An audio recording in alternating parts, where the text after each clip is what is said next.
To be here today. I know some of you have been following these two, or one of the two, or both. And this is the first time that I've been talking to a couple, so this is very special. First, what I'm going to do is tell you how I met Neal and Kathryn, and then I have a few questions that I'm going to ask them. And they haven't seen the questions at all, so this is really going to be more of a conversation. None of them are like cold calling, difficult.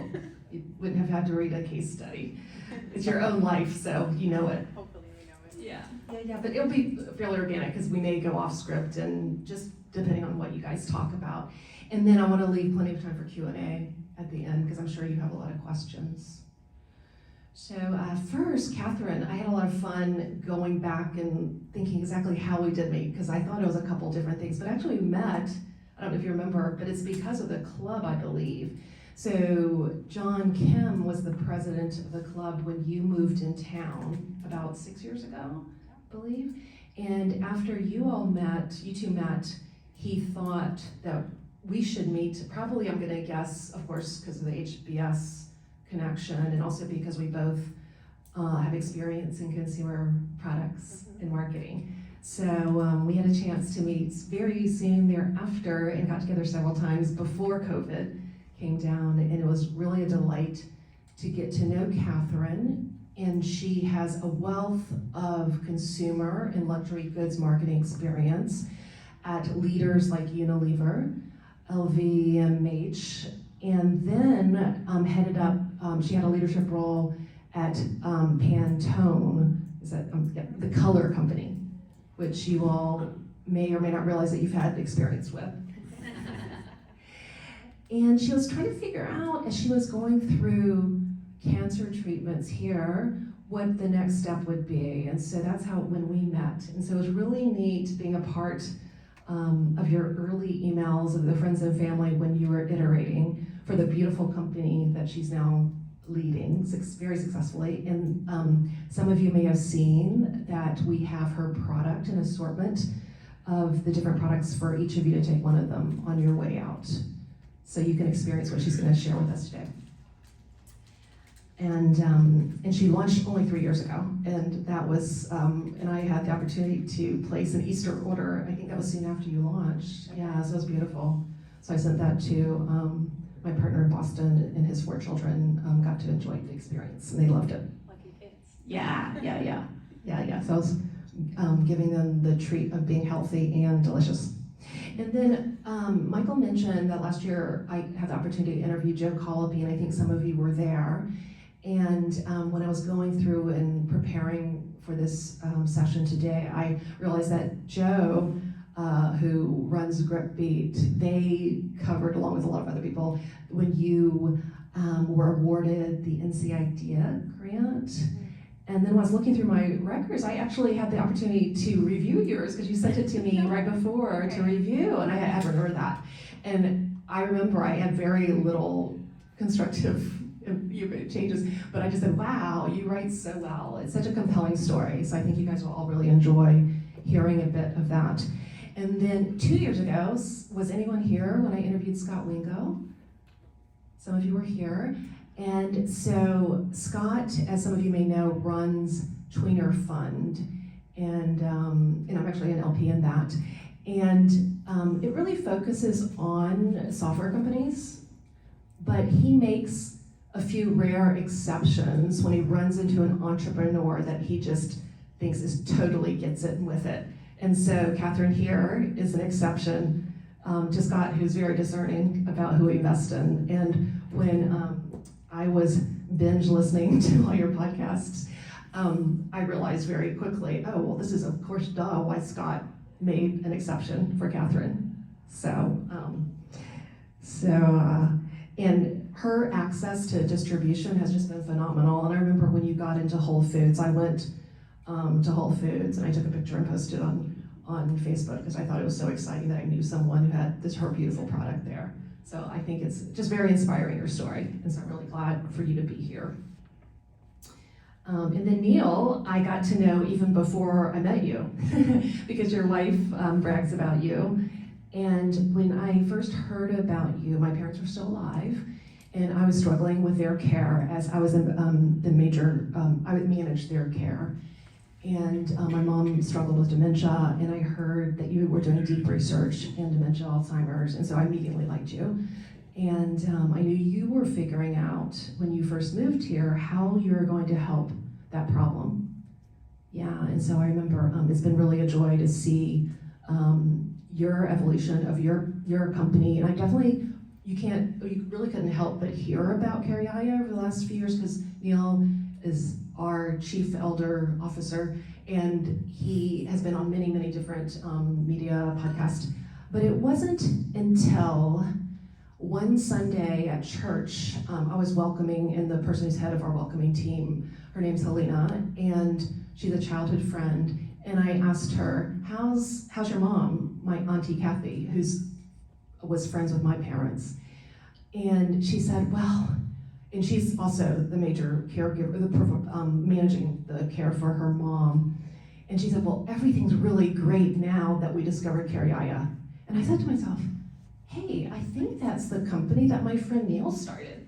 And so I then went and binge listened to all your podcasts. That was several months ago. And I was so intrigued and so inspired, and I think I reached out to you for advice on the happiness platform that I'm doing, because I thought there was some core connection. And so that's how I had an opportunity to come and visit you. And then I met some of the people who care for my Auntie Kathy, and some of them showed up at her 90th birthday party, which I attended recently. And they were just like family to her.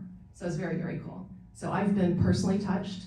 And then I think just a few days after Helena exclaimed singing your praises, I was introduced to a columnist with Psychology Today, and she's here, she's local. And when I had lunch with her, somehow she mentioned that her mom has dementia, and she's the major caregiver. And then I said, oh, have you heard of CareYaya? She's like, oh yeah, I'm on their wait list. And then when she found out that I knew you, I'm sure she was wondering like, ooh, can you do anything? Because I had binge listened to a lot of your, I probably couldn't listen to every single one of them, but I listened to a lot of them. I knew kind of like that you had this long wait list and why and all this. So, but anyway, you have a lot of people who appreciate what you do and would like to appreciate what you do. So I think maybe growing pains is, of course, a nice problem that you both have capacity, in a sense, in very different ways, from chocolate production to companion care. I don't know the right word for that, not production, but anyway, operations. So anyway, so first, would you guys share with us how you met? Because maybe when you share that answer, maybe that can also answer the question of the naming of your company. So if you guys wouldn't mind just kind of telling your story, and then also, your story also has informed a little bit about, at least Neal, your company, I believe. So, it's kind of sweaty. You want me to go? Okay, so Neal and I are married. We've been married since 2013 and together since 2006. It's like a lifetime now. And we met in New York.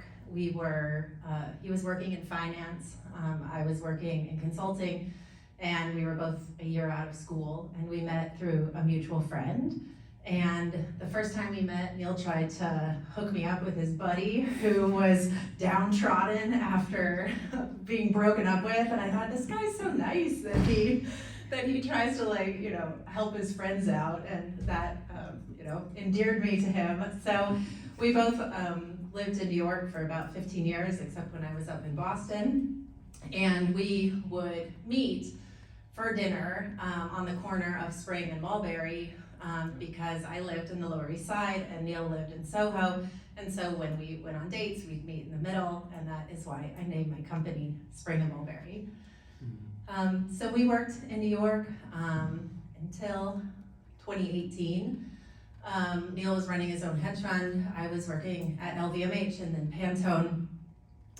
And out of the blue, I was diagnosed with triple negative breast cancer, which is a really aggressive form of breast cancer that generally attacks women under 40. That was like really a life-changing experience for the both of us. Neal's trying to run a hedge fund and take me to, incessant doctor's appointments and 8-hour chemotherapy sessions. And, I'm leaving my career behind to basically focus on chemotherapy and treatments when all of our other friends are building businesses and starting families. And it was certainly the darkest days of our lives. But, you make lemonade out of lemons, and certainly it inspired both of us to start our companies. While I was going through cancer treatment, Neal was doing everything he could to find ways to improve my longevity and the medical outcome of chemotherapy. And one of the things that we learned is that eliminating processed foods and added sugars has actually a medical benefit to chemotherapy treatments, as does eating foods high in antioxidants. It's actually fascinating. There's a bunch of research that shows that eating a lot of antioxidants can improve the way chemotherapy works in your body.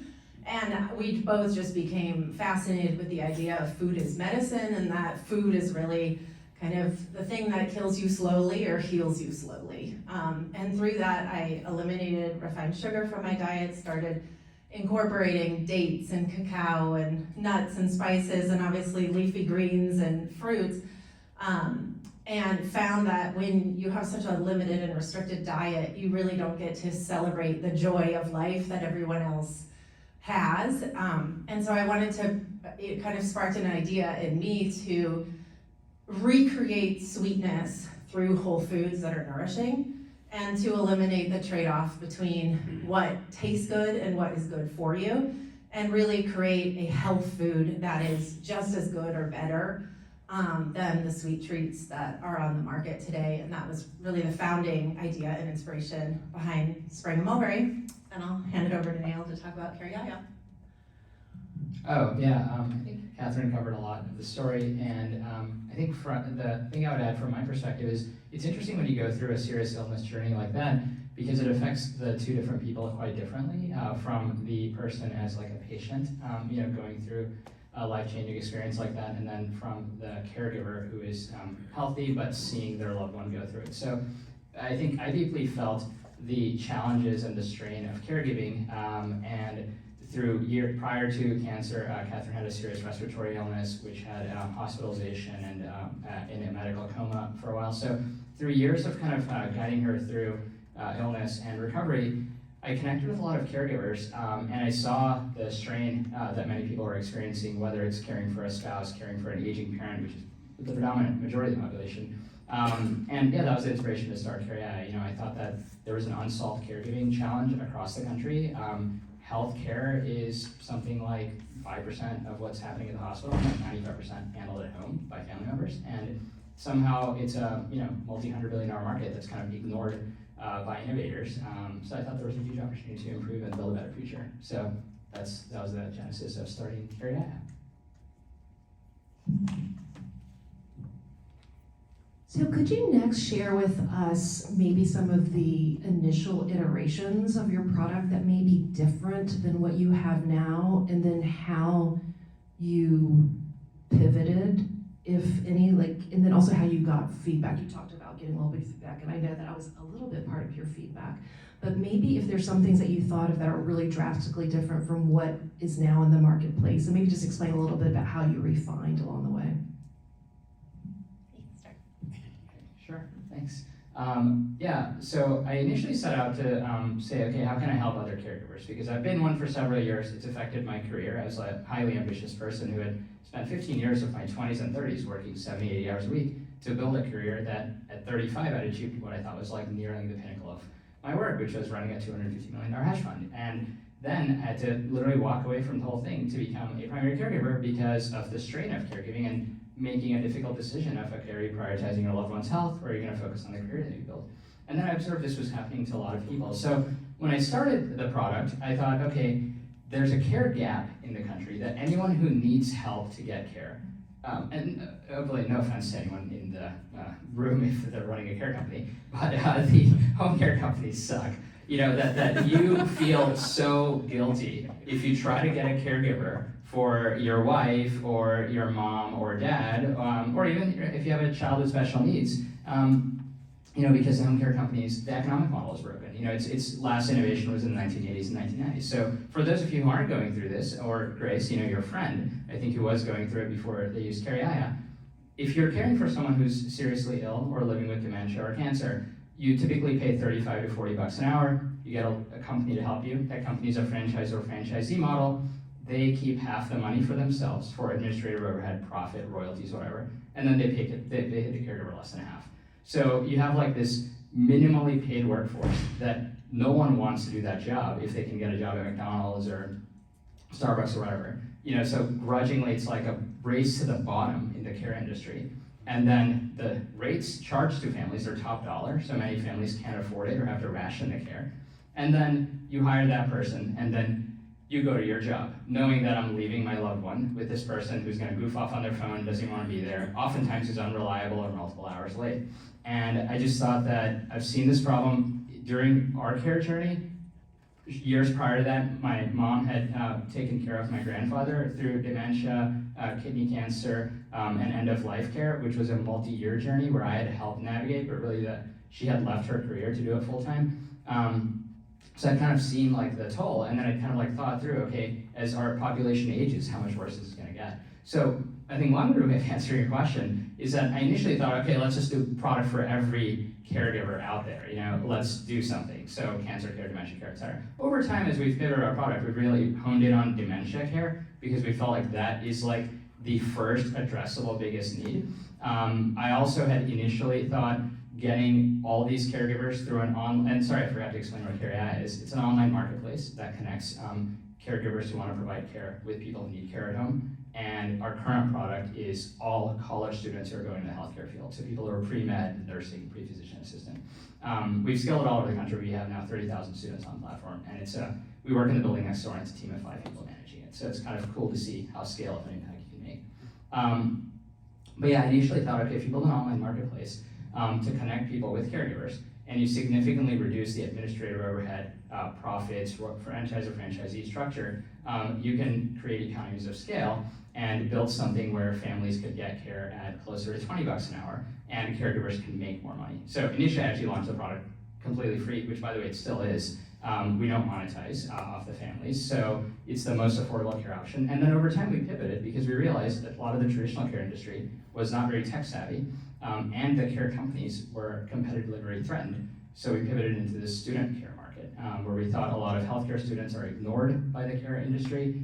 They would make wonderful caregivers. It was a hidden secret in informal caregivers in the past that they would post flyers at nursing schools and undergraduate campuses that these students have a non-monetary incentive to do a good job on care. And we were like, what's that? The students need hours to get into grad school. Mm-hmm. They need hours to get into grad school, for medical school, for physician assistant school. So I thought there was a lot of things that seemed like if you create a formal system to empower them and make it easier for them to do this, many of them would want to do this. And then the families would have a great care experience. So booking and scheduling, payments, doing all that on like a technology platform that's as convenient to use as Uber or Airbnb would kind of open up a new market. So that was kind of the observation. But there were a lot of pivots in the first year to get that right. And then now the last year and a half has just been focused on, we spent the first year pivoting, the second year improving the product in Raleigh-Durham, and then the last year rapidly scaling it all over the country, which I hope is the next year or two. While doing Counterforce and and doing other ancillary innovations, which I can talk about too. So the idea behind Spring and Mulberry is to showcase like a world of sweetness beyond sugar, showcasing like the beauty and pleasure of whole foods.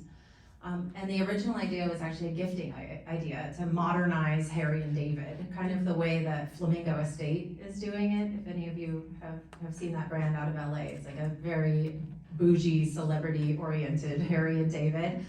But that was our original idea.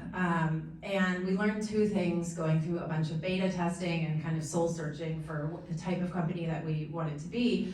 First, consumers said, well, gifting is great, but I really need healthier products for myself. Like there's 1 or 2 brands in every category that are healthier, but I'd rather have like 7 or 8 options.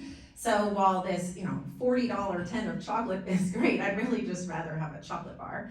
The second thing that we learned in all of our research is that when you have a gifting model, generally that's all direct to consumer, and as we've seen in the news, direct to consumer has kind of hit its heyday, and it's past it in terms of the ability to use meta advertising and other things to build like a really big business profitably. And so to run a direct to consumer gifting business, you are, well, one, people don't buy it for themselves, so you don't have the recurring revenue, and you just have like, you're ordering it once or twice or 3 times a year as a gift.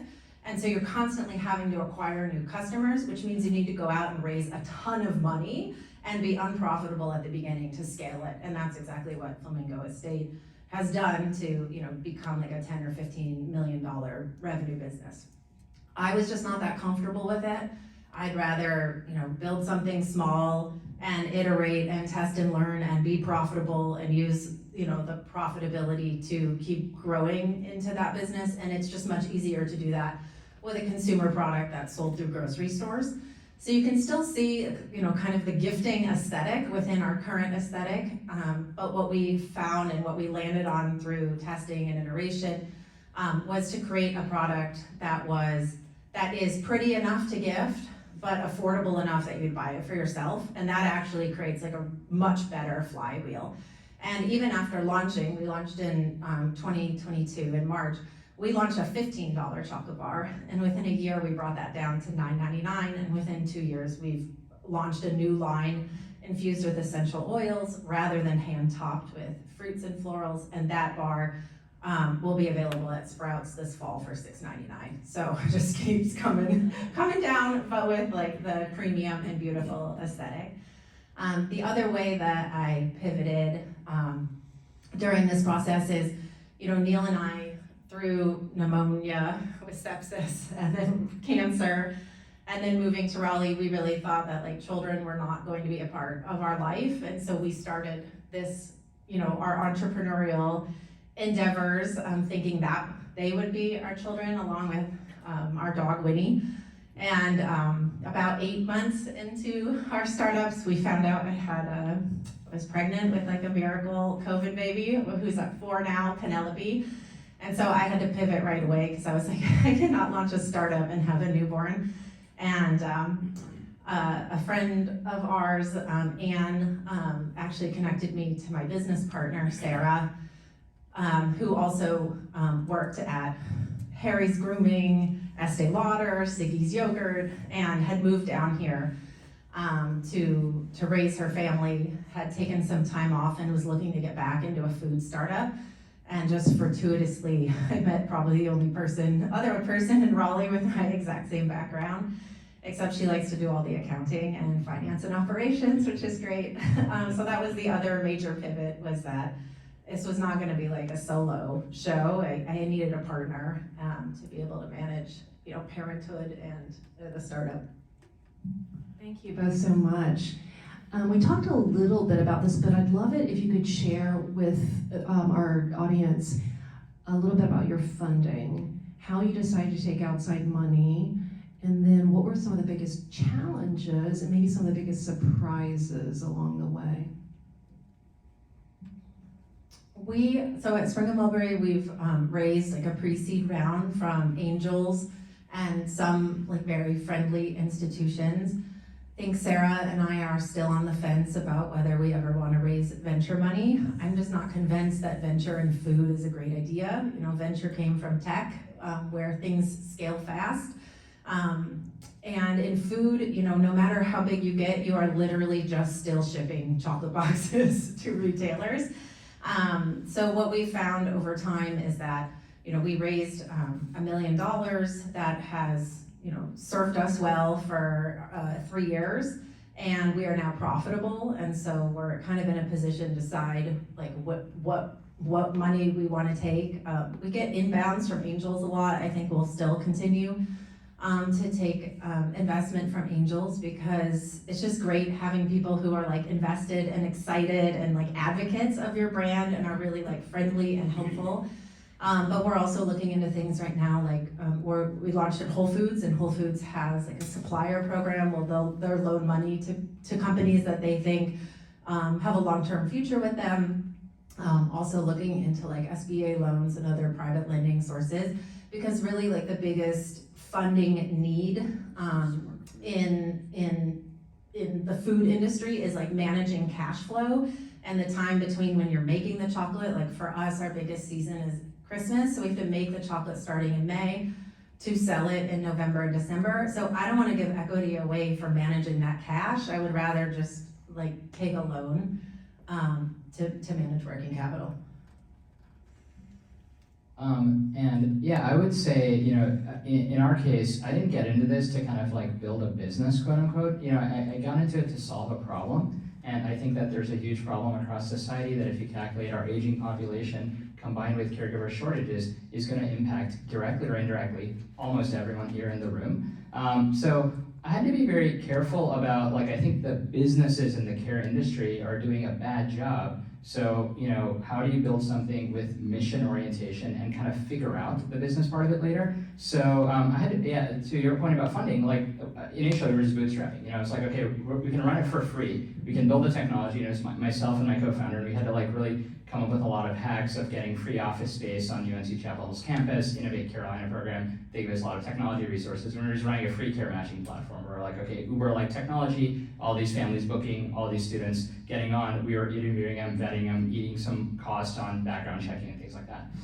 But that was like, you could do that modestly just out of savings. And then over time, as it started scaling, it was very difficult initially to find investors who believed in the mission and who understood why you're running something for free and providing a great impact, and then how eventually over time as you scale, you might find modest ways to monetize and make it sustainable. But I actually found funding to be quite a challenge in the Raleigh-Durham area, because a lot of the traditional venture ecosystem is looking for high profit, quick software businesses that are going to scale fast and exit and sell, and where the owner, entrepreneur is very focused on like business for profit. And I'm not saying there's nothing wrong with profit, but I think I wanted to find investors that are more mission aligned. So a lot of our backers have been doctors at many of the hospitals nearby. So we have doctors from Duke and UNC that are just initial angel investors.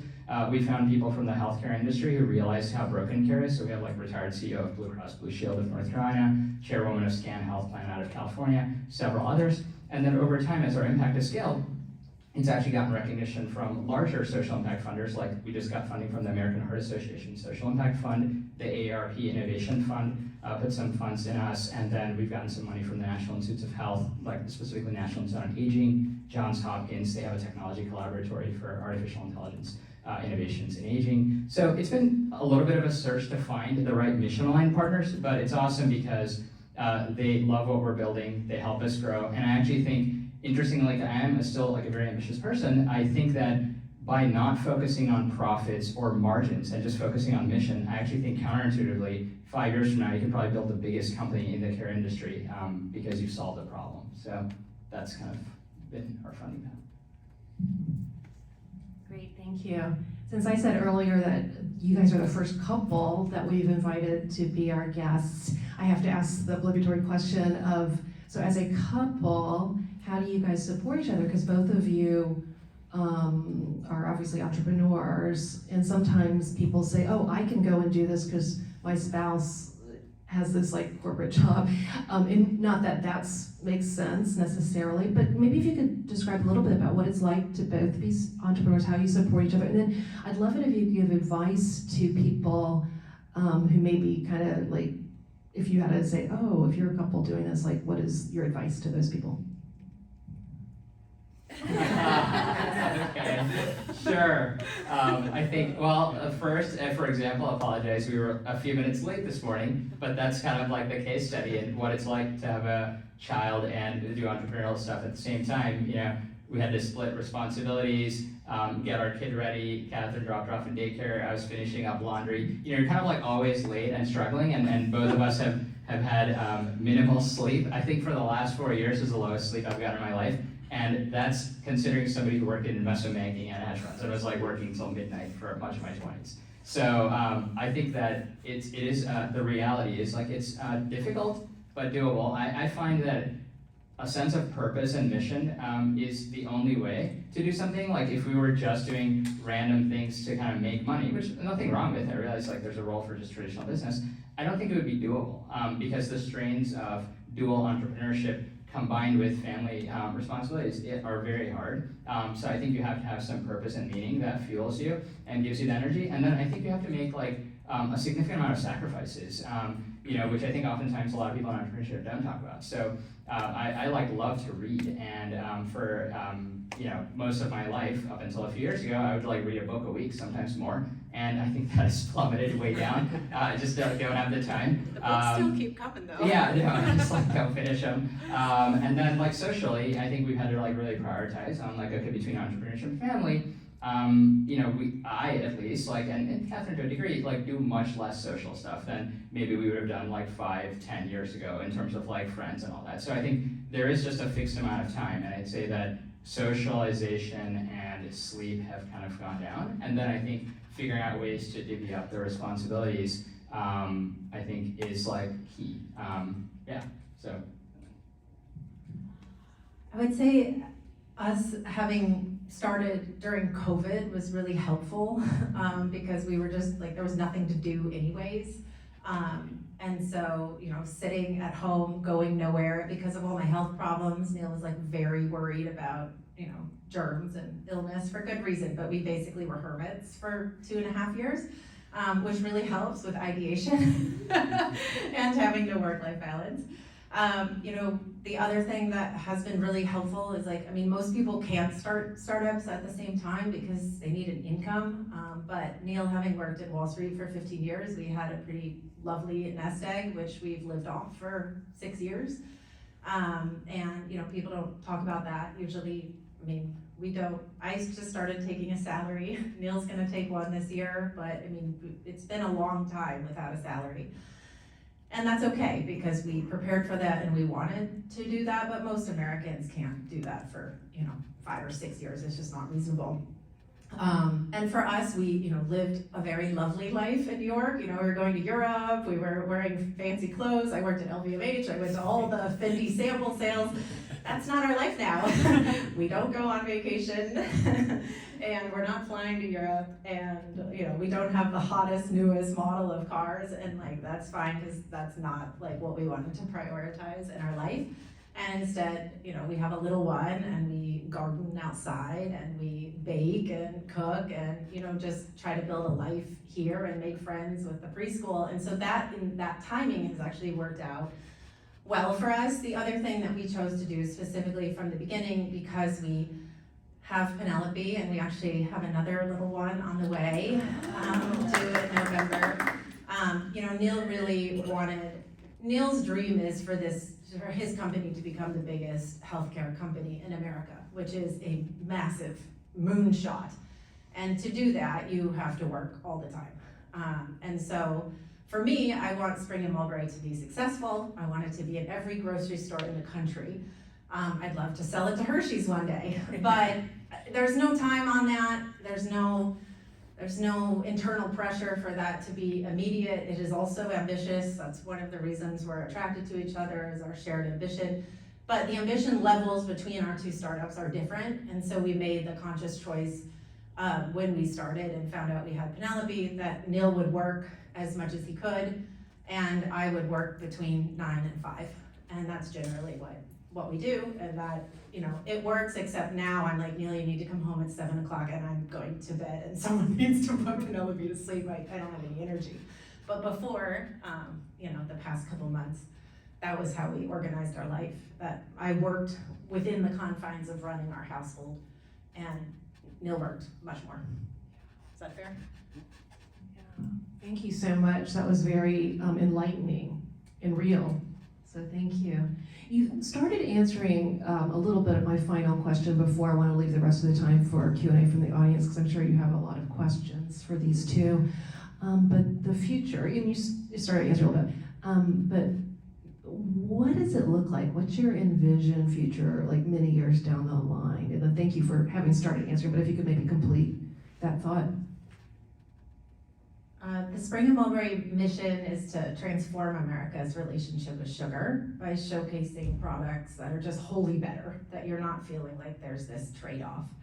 And so for us, the future is being in every natural channel, grocery store, This summer we're launching at airports, we're launching at Total Wine, we just launched at Nordstrom, so we have this kind of hybrid model between gifting and natural grocery, and so we want to be in all of those department stores, wine shops, juice and coffee shops, hotel mini bars, and that is the path we're moving. I don't know if we'll ever be at like a Walmart. It's far down the road. Plenty of companies like Hue Chocolate have sold before they were ever in Walmart. So I think it's really for us about having very strong velocities in natural channel and in these specialty places before we move on. But I think if Sarah was here, my business partner, she would say she wants to sell to Hershey's, Mars, and be kind of like, the next Kind bar, but the healthier, more premium, more feminine version, where you have many categories, they're all healthier, and you build out distribution through a conglomerate.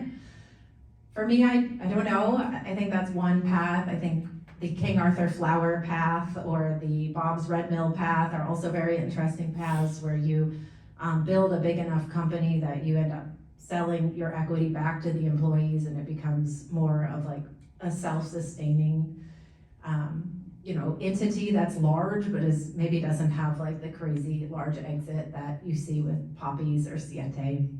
But some of these things you choose and some of these things find you.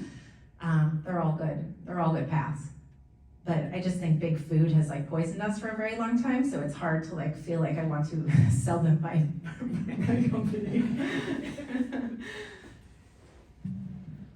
And yeah, I would say, kind of like the ambition, as to echo Kathryn, is I think that healthcare is like fundamentally broken in the country. I think it's like a $4+ trillion industry. I don't think we're achieving great outcomes compared to other developed countries in terms of life expectancy, and the patient experience is like really broken. So I think that for thousands of years, people have primarily had healthcare at home, and perhaps it's an anomaly over the last 50 or 100 years that we're having healthcare at external institutions and large concrete buildings. So I think one of my hypotheses is that with the rise of technology and a lot of mobile care delivery, maybe healthcare is heavily moving back into the home. Maybe some of the attempts during COVID were premature, but if you look 5-10 years out, what if the future healthcare system involves and I think it goes in line with the rapidly aging population, because in studying Japan, you observed how their population super aged in the late 1990s and early 2000s, and they had to redo their entire healthcare system to enable care delivery into the home because people couldn't go access healthcare at centralized hubs, and you had to upskill less skilled workforce and equip them with tools to be able to deliver care at home. So I think that by 2030, 2035, what if healthcare in America is a army of kind of less skilled people empowered with technology to bring care to you so you can continue to stay at home, and then with our aging population, continue to age at home instead of moving into an institutionalized care setting. And I don't think there are many people building like that. So yeah, I think like building backwards, I think that would be cool to start with a novel care delivery workforce, which now we have 30,000 on our platform. I think at scale we can get to 1 million. There's 20 million college students across America, and I think if we can empower 1 million to go out in the field, and they're booking through tech, the families are booking through tech, and then we're building additional tech for them. And if they can start going up in acuity of the care that they're delivering, and then partnering with other healthcare providers, could we create a new care experience? I think that's kind of like the goal and mission. That would be really cool to achieve. Thank you so much. So now is the time that we can open up to you all for your questions for these two. Who would like to start? Sure, these are great. Thank you so much. I'm curious for CareYaya, what's the training component for the caregivers? Yeah, great question. So we actually, through one of our grant programs with Johns Hopkins and the National Center of Aging, we've developed a dementia training curriculum that we empower the caregivers to do, and we use a lot of AI to kind of personalize the training based on what prior experience they have. But notably, we operate only at companion level care, so we haven't extended into higher acuity yet. So right now, in effect, the caregivers are well-intentioned, but like sitters, of older adults. Like they're not allowed to do any kind of injections or changing colostomy bags or anything like that. They're just doing companion care and helping people eat, helping keep them safe, providing activities for them to do, taking them for walks, things like that. But we have started building a much more robust training program. And over time, I think as our impact scales, it went from first year was 0. We started, then we had 50 to 100 people. Then it went to 1,000 locally, and then suddenly last year it went to 30,000 across the country. So I think now there's a scramble to figure out of what other remote training can we add on and do it in a low cost way. Actually, the dream one day would be to enable all of the students to get a free certified nurse aide licensure, both the training and the license. Right now, I view that market as very broken, and I'm talking to a lot of North Carolina government officials about this, but it costs you a lot of time and money to get a CNA. And we need more CNAs in society. So we have all these students who want to do it, and they tell us that the barriers are, I have to pay $800 out of pocket, and I have to go do all these hours. So why isn't there a virtual training component combined with a little bit of field experience that somebody can deliver for you for free if you are going back and doing care in your community? So these are conversations I'm having, but I found cost is a big barrier to further upskilling and training. And then the more cost you put on, the more the family has to pay. So finding a way to make the impact. But hopefully that answers your question. So first of all, I want to congratulate both of you because I think that your degree and level of authenticity, purpose, and mission is unparalleled. I'm an entrepreneur as well, and I see how hard it is to fight for your mission first.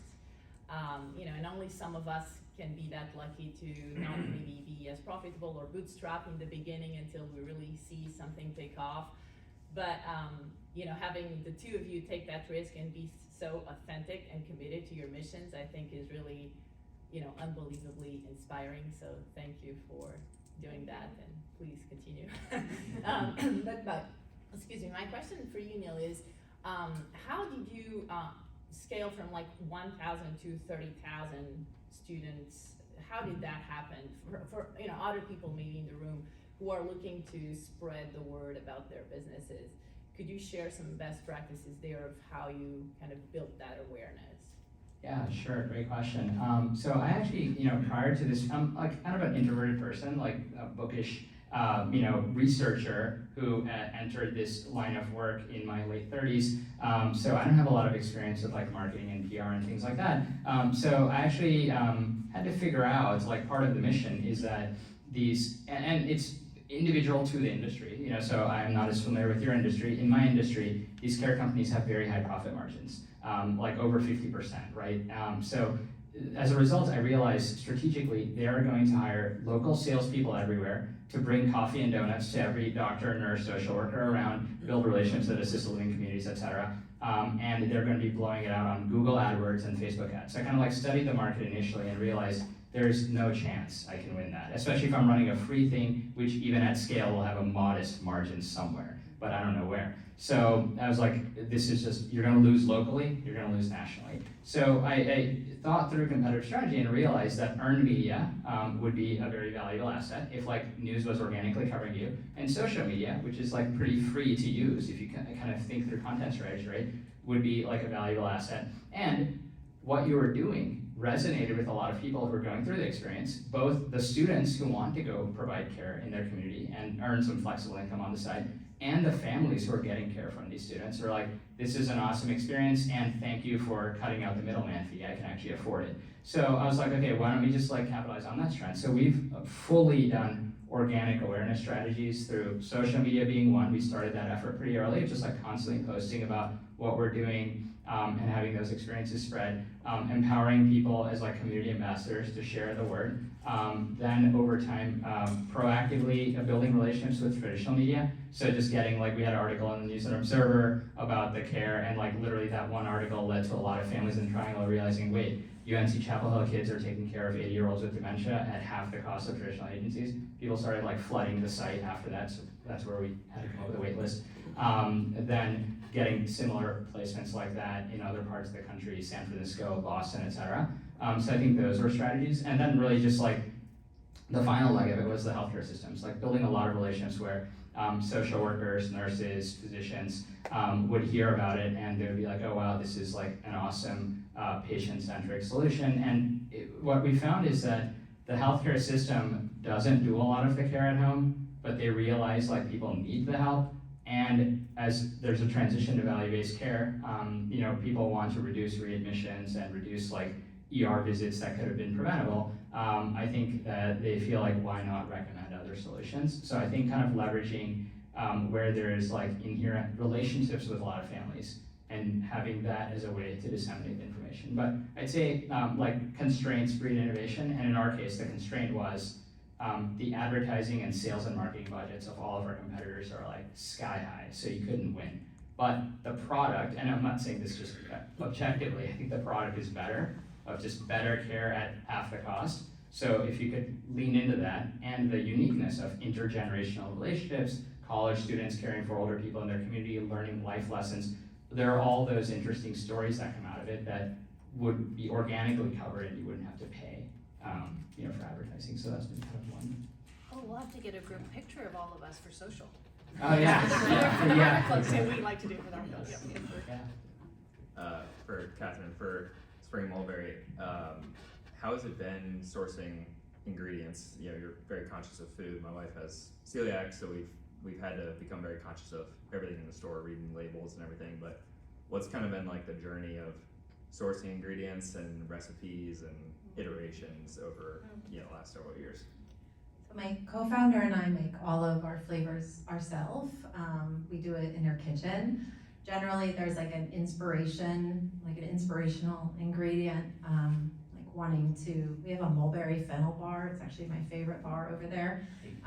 But we just thought fennel and chocolate would be really good. In like Indian culture, there's like these candied fennel seeds that you eat after dinner. Also in Italy, there's, these digestive drinks that have anise in them, and we thought it would be really interesting. So we started with fennel, looked at like fennel pollen, fennel seeds, sourced fennel from a number of different ingredient suppliers.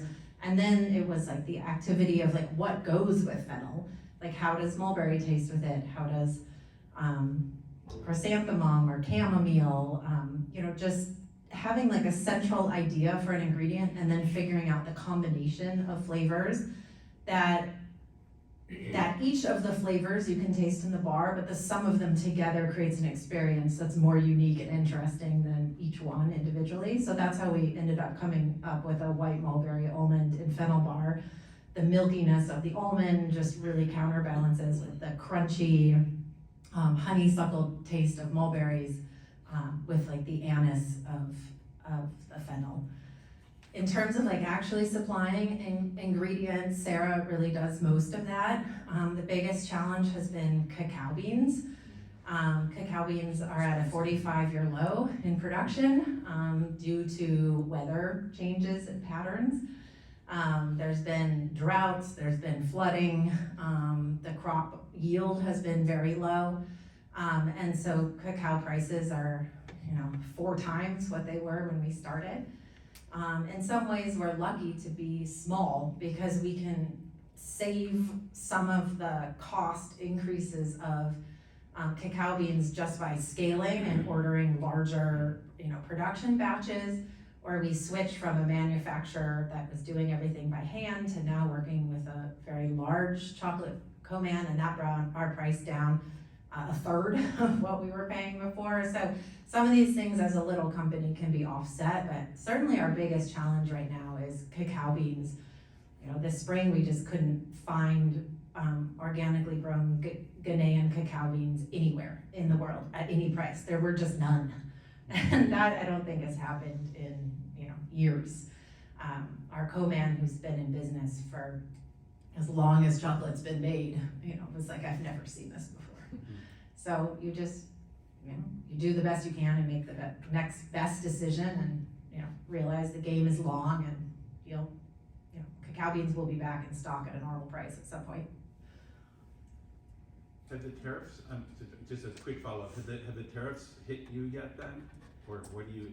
We made a conscious decision when we launched the company to work with American manufacturers, and thank God we made that decision. With the beans, So, with the beans. well, of the course. beans, I think as of now, the tariffs have been paused, but there was a 10% tariff on Ghana, which makes no sense because you can't grow cocoa beans in the United States, other than in maybe Hawaii, and there's a limited amount that you can buy. So it's not like all of a sudden we can bring back cacao manufacturing, to the United States, but yeah, I mean, I should write a LinkedIn post about that. It's just like, it feels like a joke. Like the banana, the coffee, and the cacao beans, they're all gonna be made in Michigan. But no, I mean, I think, we made beautiful holiday boxes last year that have sold tremendously well for us. They were all made in China. I wrote my, paper box guy and I said, well, we'd love to make these again, but I don't know what the cost is gonna be. And he was like, I'll try to see what I can do in America. But luckily, I have good friends who run, book companies for kids and dog carriers, and, they basically don't have a business at the moment. But we haven't been affected by that because paper boxes for chocolate can be made in America. It makes sense to make them in America because you just have shorter lead times and the prices aren't too different. And then pretty much all food manufacturing is done, close to home. It just doesn't make sense to make chocolate bars and ship them from Europe to the United States. They're gonna melt. You don't have quickness of turnaround speed. So actually most food products that you find in America are made in America. It's just the raw ingredients like bananas or cacao beans or pecans or some dates are from other parts of the world.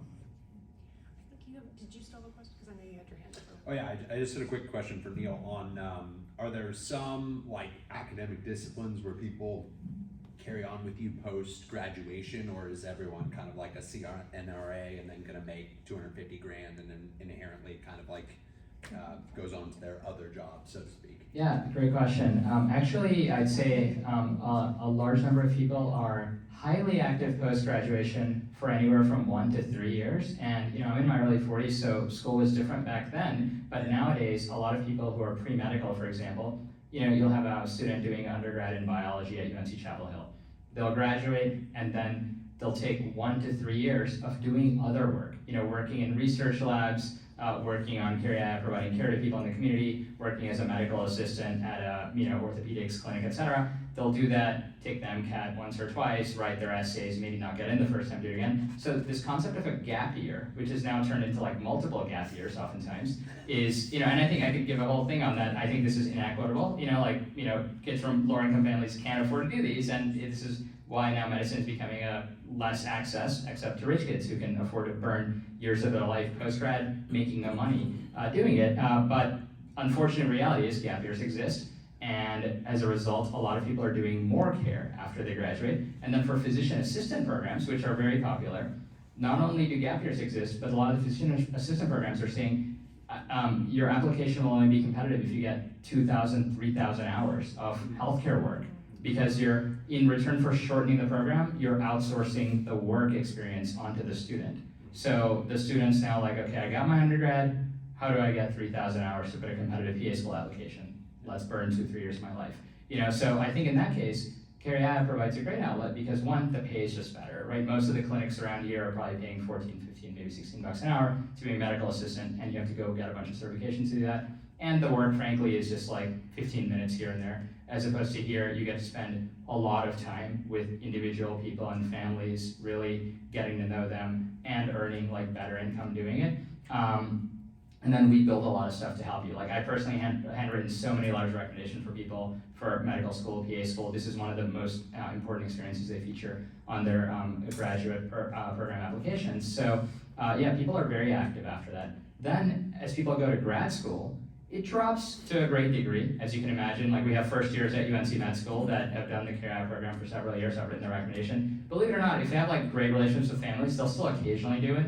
I know this one student at UNC Med who's taking care of an older man with Parkinson's and still does it 4 or 5 hours a week when he can. Sometimes in PA school they'll do that. And then in physical therapy, occupational therapy schools, they will continue to be pretty active. But for the most part at that point, they're kind of off in their journey pursuing clinical careers. The last thing I'll say on that is the upward mobility and the trajectory of the students, I would say, creates a better care experience, because care is very hard. It's like psychologically very difficult. Like even when you're personally, like in our experiences doing it, you get like really stressed, you get burned out, and when you're doing it professionally, I can empathize with the care industry in America of like the full-time caregivers. Like if you did this as a job for 15, 20, 25 years, you would have empathy fatigue. It's just hard. So I think it's almost cool that you have students doing a program like CareYaya for 2 years, 3 years, 4 years, then going off to a graduate career, not doing that, doing something else, and then they'll go into clinical practice. Both upward mobility in pay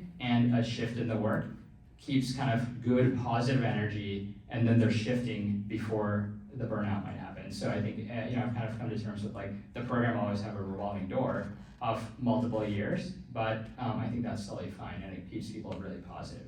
So, It's cool. yeah, thanks. We'll take one last question. I know you've had your hand up, and then we will wrap up.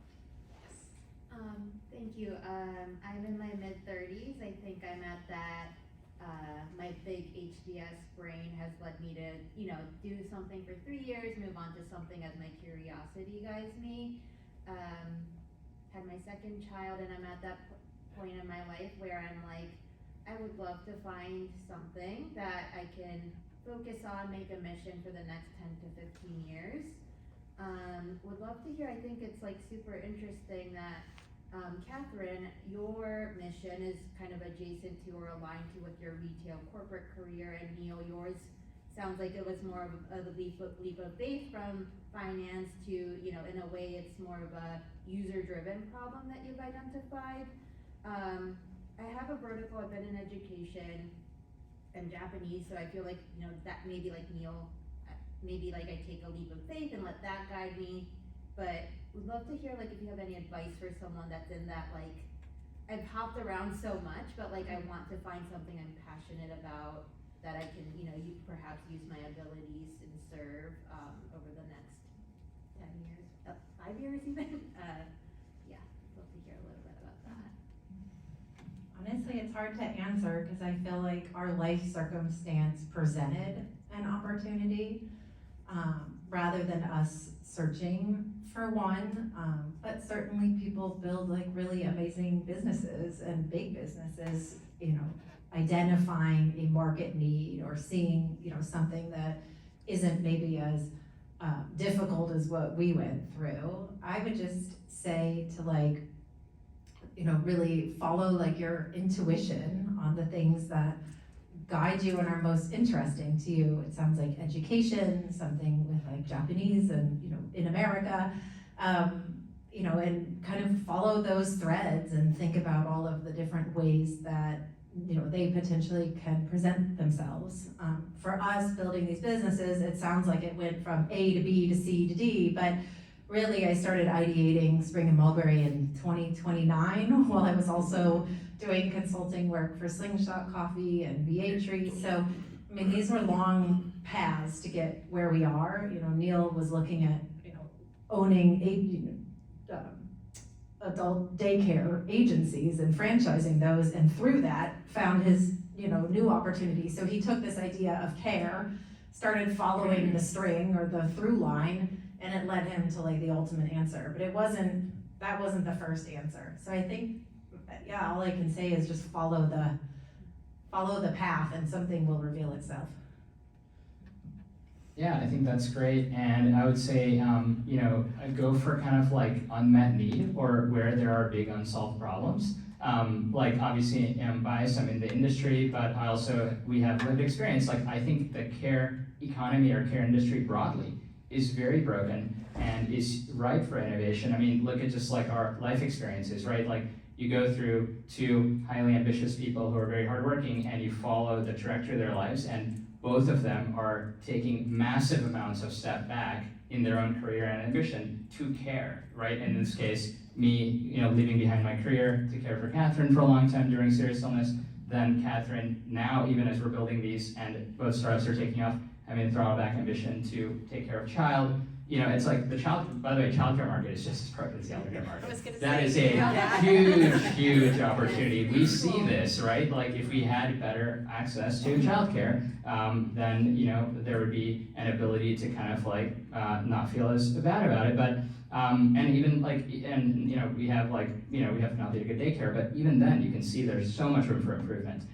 So I think the care economy is really broken, and I think that focusing on unsolved problems is good because you can make impact quickly. And I think if you think about, do we want to build a society where people are able to do what they are good at and want to do, and also not feel guilty about kind of leaving their loved ones or people who can't care for themselves, whether it's young children or aging parents or people living with serious illness.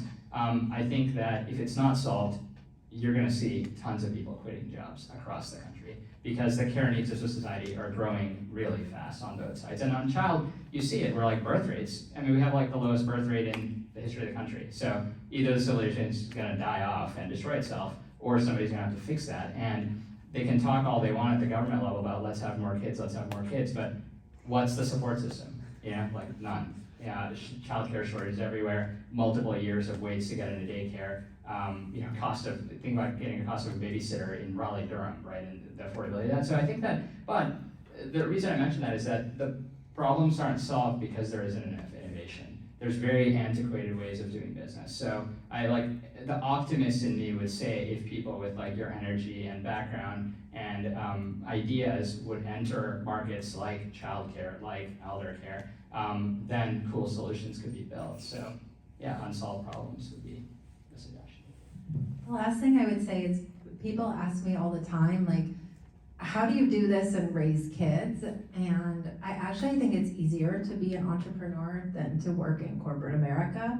Our sister just quit her job the other day because her boss is so toxic that he makes everyone cry on the team. You know, I don't deal with that. Like, I'm my own boss. So it's like when you're an entrepreneur, you have more existential problems. Like, I have to figure out how to get this thing to go so I can pay myself a salary.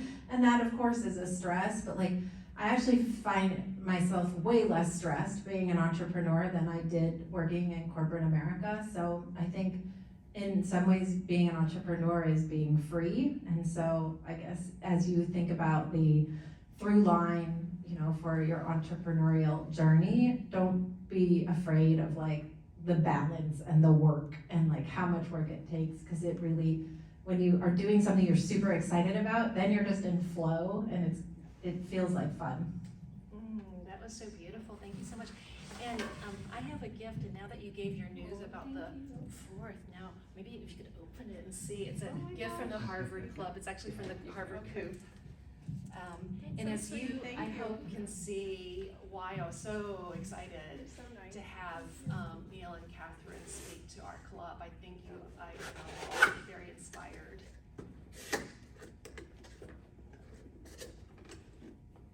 So this is a newer edition of it's artwork. Yeah, there's 4 little Harvard glasses.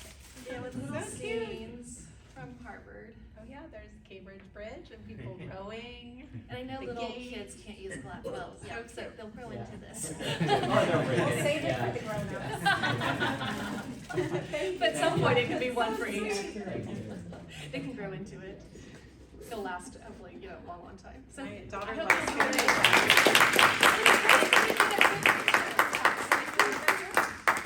It'd be great if we could go. How do we do it? Maybe